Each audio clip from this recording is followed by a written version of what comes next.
இப்போ பார் super view தெரியுதா falls. காலத்தில் வந்து ஒரு அற்புதமான வீடியோ மக்களுக்கு எடுத்து காட்டுறோங்கிறீங்க.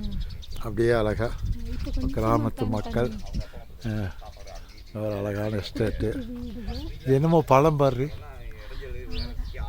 இது என்ன பழம் அண்ணா? இது என்ன பழம்ண்ணா? பிச்சியா? ஓஹோ, சாப்பிட்றது தான். ஓஹோ, சரி சரி. ஆ, சிகப்பாக வரும். காய்ச்சல்.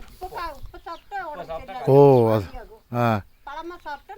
நல்லா இருக்கு. ஏப்ரல் மேல சீசனாக இருக்கு.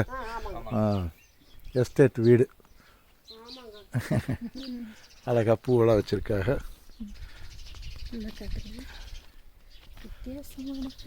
இந்த குளிருக்கு மட்டும்தானே வரும் இந்த பூவெல்லாம். நம்ம ஊர் பக்கமெல்லாம் வராது. நம்ம ஊர் பக்கமெல்லாம் வராது. என்னப்பா பாரு, ஆடலி எஸ்டேட்டுன்னு பேர் இருக்குது.